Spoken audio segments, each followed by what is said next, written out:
Wakristo wametakiwa kumshukuru Mungu kwa kila jambo, hata wanapokutana na changamoto za familia au kazini. Kwa kufanya hivyo ni kuchota baraka na kujiimarisha katika imani ya Yesu Kristo. Wito huo ulitolewa na kasisi kiongozi provost wa kanisa kuu la Mtakatifu Peter St. Peter's Cathedral ACK Dayosisi ya Mbeere, Canon Benson Mwangi, wakati akizungumza na waumini walioshiriki ibada ya Jumapili ya pili wakati wa Kwaresma Machi 16 mwaka huu 2025. Katika ibada hiyo familia ya Mr. and Mrs. Alfred Njoka iliungana na kanisa kumshukuru Mungu kwa matendo makubwa na baraka alizowajalia katika maisha, ikiwemo majukumu ya kazi za ofisi na familia. Jambo jema kumshukuru Mungu hata tunapopita katika mambo magumu au mafanikio ya kazi, familia au biashara, ili maisha yetu yawe na baraka siku zote, alisema Provost Canon Benson Mwangi. Wakitoa ushuhuda kwa kanisa, familia ya Bwana na Bi Alfred Njoka walisema mafanikio ya familia na baraka kazini ni moja ya mambo makubwa ambayo Mungu amewajalia katika maisha.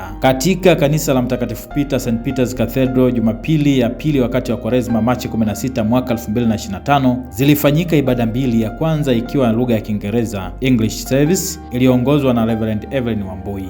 Ibada ya pili ilikuwa ya lugha ya asili ya Kimbere iliyoongozwa na Provost Mwangi. Pia kulikuwa na huduma ibada ya watoto Sunday School katika ibada zote mbili. Kisha Provost Benson Mwangi aliendelea na ziara ya huduma katika parish ya Mbingori. Nikiarifu kutoka hapa katika kanisa kuu la Mtakatifu Peter Cathedral St. Peter's, Siakago Dayosisi ya Mbeere, jina langu ni Michael.